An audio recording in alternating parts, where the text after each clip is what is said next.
Welcome back everyone to more career mode gameplay and SRX the game. And in today's video, before we get started, I wanted to show you guys the team summary screen because you'll notice in the bottom left hand corner the DLC for the super late model. Now as of the time you guys are seeing this, the DLC has been released for several days now, probably going on a week or so. However, this is the first recording I've done since the DLC was released, so I wanted to take this opportunity to show you guys a little bit of what I have in mind for the future of the series. Obviously, right now, we're in the 305 sprints, and hopefully next season, which will be just in a few short races with the shortened season that we're running, we'll be hopefully moving up into another series. I would like to move up into either the super late model or the dirt late model. But you notice that we have the stadium truck in between those options. Now, I have no idea what the progression is going to be for the super late model. We'll have to wait and see for that, what type of opportunity we have to move into that or not. But the stadium truck, I've run it a few times, but it's just simply not something I'm interested in long-term in the game. So we're going to skip by that. So what I'm going to do is if we are forced into the stadium truck, either because of money issues or simple progression issues, then I won't record those. I will simply run through those as quickly as I can so that we can get to either the super late or the dirt late model, and we'll go about it that way. I really want to get to the dirt late model because it is a lot of fun to drive, but of course, the super late model on the asphalt tracks, I want to do it as well. So we'll just have to see how things work out. But I did want to let you guys know that I do not plan on running the stadium truck as part of this series. Again, it's a fun truck to drive. It's just not what I'm interested in for this particular series and game.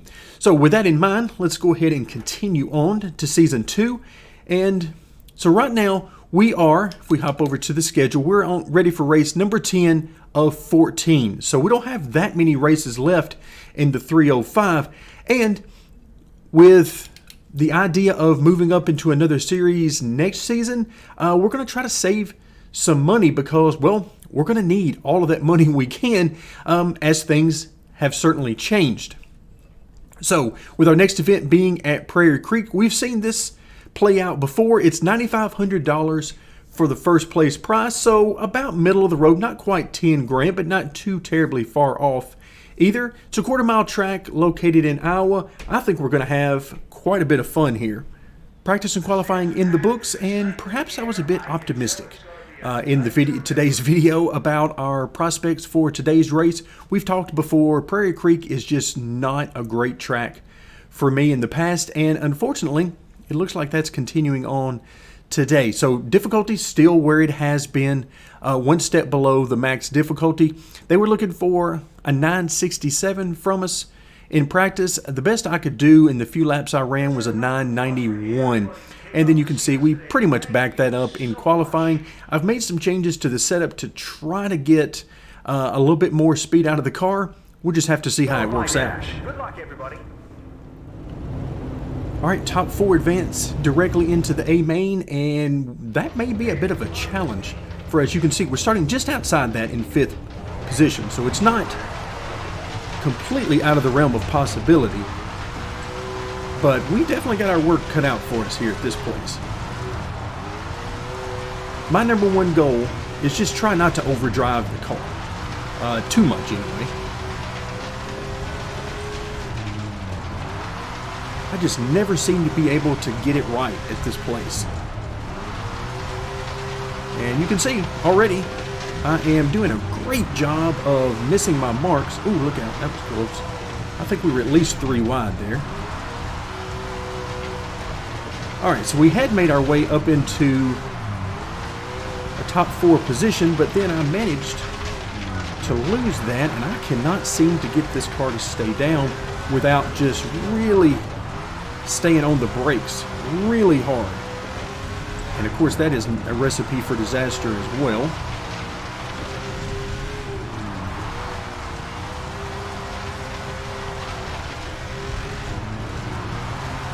See if we can't get back down to that bottom. I really want to get there, but this guy is doing an excellent job of eating up that bottom groove and keeping me out of it. And yeah, I'm having zero luck. And I can assure you it's not the car's fault. It is entirely driver error making this happen.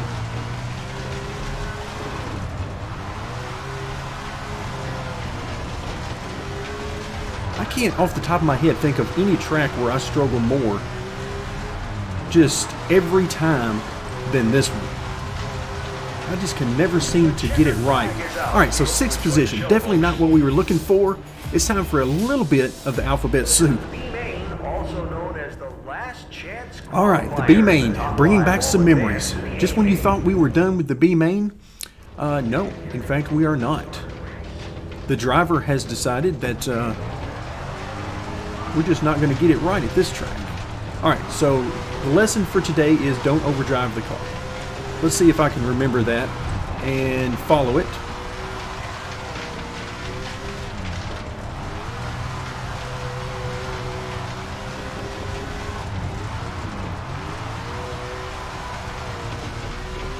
As always, trying to stick it to the bottom. That's our best shot, without question. Oh, hello. Seemed like 3rd place there was having the same problem I usually do. And that is, if I'm going to get that car to the bottom, it feels like I have to park it on corner entry. But we're long past worried about contact in this game, that's for sure. Oh. Alright, that threw me for a loop there.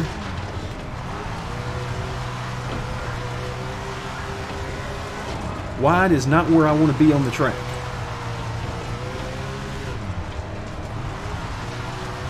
Okay, somehow we've ended up in 2nd. And there we go, that's the more normal line for me.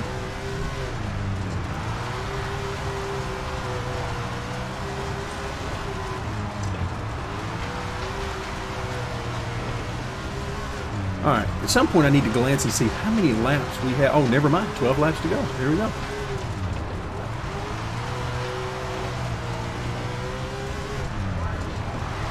Trying to protect that bottom as best I can. Certainly not doing us any favors for our corner entry.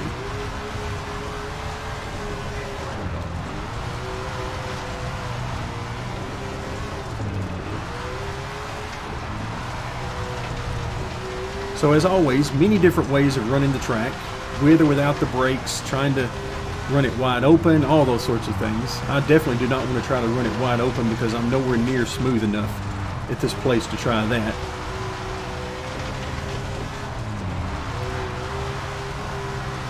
Holy cow, we are actually up here fighting for the lead. How is this even possible?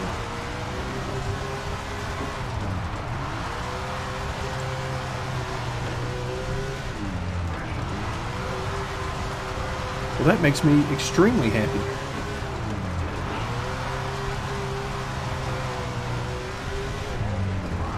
And it takes a lot to get me excited at this place. Oh, look out, spin out. Thankfully, that was not in our line, because that was going to be very hard to miss. All right, what lap are we on? How many laps do we have to go? 3 laps to go. Okay, I'll take it. So the good news is, as long as we don't do anything too crazy, oh, like run over a lap car.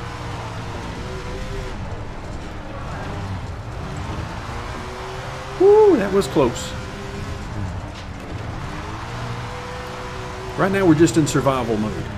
Lap traffic is not our friend right now.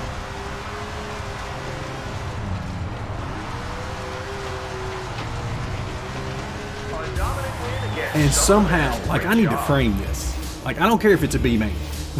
We won a race at this track. Alright, there we go, the A main. There was a time earlier in the video when we were running a heat race that I wasn't sure we were going to make it to the A main. That's always the goal, especially now that we have some upgrades under our belt. But I'm a little concerned every time we come to this track. I try to be optimistic. Oh, hello. That's, yeah, you come on through if you need to.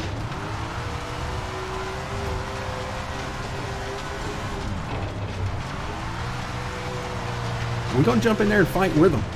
We may get run over, but we're going We're not just going to move out of the way.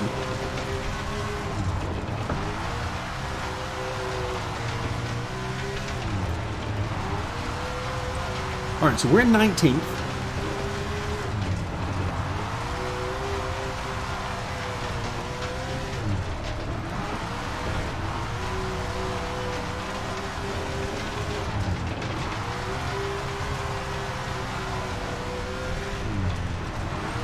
Of course, hugging this bottom the way I am, even on the straights, if we're going to call them straights, that kills your corner entry. Oh, look out. That guy was having lots of issues. I understand. Been there, done that. Still there. Still doing it.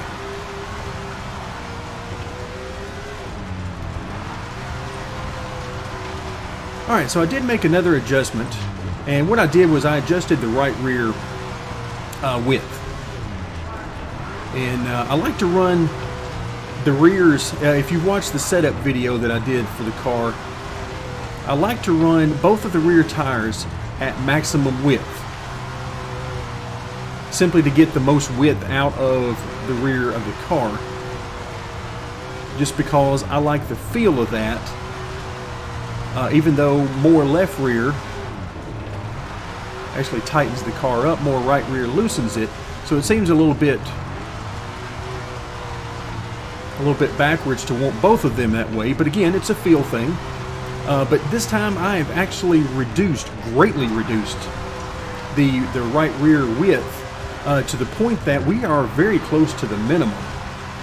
Just trying to get as much side bite out of this car as possible. Of course, we're not maxed out on our upgrades for one thing, but then the second thing, this is a track where I struggle anyway.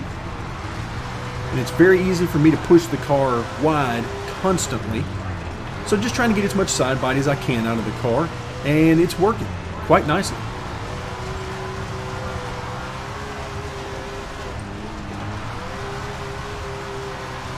Alright, where are we on laps? I have no idea. 23 to go, okay. I know we got some guys breathing down our neck. And yep, there we go. There, wow, okay. I guess that's very much breathing down our neck. That is the leader, so I assume that's second. Coming through. Yeah. Okay, I didn't realize they were breathing down my neck quite that much. Now I don't know what to do. Because I do not want to get in the way of the race for the win or for the podium. I do not want to be that guy. But at the same time, we have to run our race as well. And I don't have really any good way of knowing who's coming up behind me for position and who's not. So I'll just do the best I can. Oh, that is terrible. Trying to give that guy room, and sure enough, I gave him plenty of room, all right.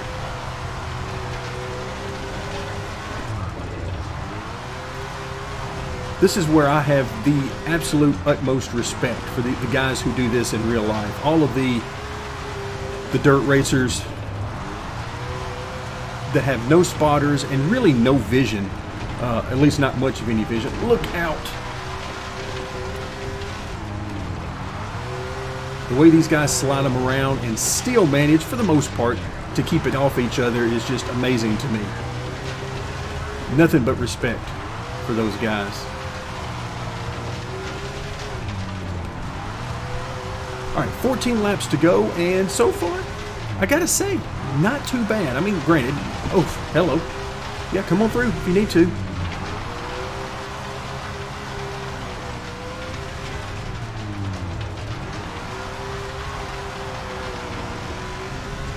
I believe the saying is take what you need. I believe that's it. At least that's the saying we heard them talking about at New Hampshire recently with Eric Amarola. Take what you need. That's exactly what that guy did. He used us up. We were just another lap car to him, and he was thinking more about trying to keep his position. And okay, there you go. Just come on through if you need to. Sometimes it just gets pretty funny. Again, as much as I want to stay out of the way, I mean, we do have a race to run on our own. And I see 17th position in front of us. So it's not like I'm just going to say, oh, by the way, I don't even care where we finish. That only happens when we're running around wounded, which unfortunately has happened a few times.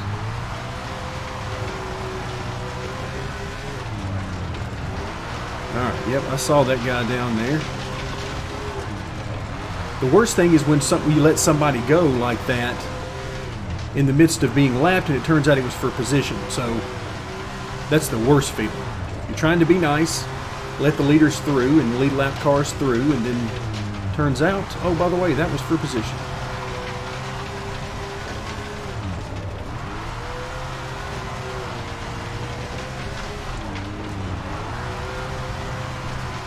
Yeah, these guys are just in another zip code from me at this track. There's just nothing I can do with this. Some tracks we can hang with them. Not this one. Ouch. Whew, okay. That was hard fought for 18th, and I feel like all of the contact we had was being lapped. So apparently we just weren't giving these guys as much room as they would have preferred. So we finished one lap down. Now I got to know, how many cars were on the lead lap? There were 11 cars on the lead lap. And the race for the win, okay, it's within a second. So the race for the top 3 positions was actually pretty good overall. Okay, not too bad. But again, we would really prefer to be finishing a lot higher than 18th. That is for sure. But hey, it's Prairie View. We're going to take, or Prairie Creek, I should say. We're going to take what we can get, and we're going to move on out of here, and hopefully we'll get the hauler out of here before anybody realizes that we're gone. So 18th position, our season standing, 15th. All right, we'll take it. We'll take it. We're getting there. So what's our total bring home? $6,740. Ouch, that just hurts. That really just hurts. Of course, we know we got our $1,600 sponsor payout. Merch, we're up to $251. And it just seems like yesterday we were in the $10 to $15 range for merch. So we're getting there. Things are definitely going. And naturally, this is going to be an area for the merchandise. If you're familiar with the NASCAR Heat Series and the previous Tony Stewart games, the merchandise sales are huge once you get deeper into the game, deeper into the career mode, get into some of the higher series, you get more fans and so on. So it ends up being a huge part of your overall income, but we're not quite there yet. We're finishing 18th in the 305, so we're not anywhere near having a huge fan base just yet. However, we are getting there. And today, not too bad. I mean, it's Prairie Creek. We are going to take it, and we're going to move on out of here. Like I said, we're going to get in the hauler, and we're going to move on. So thank you guys very much for joining me, and stick around for more SRX, the game.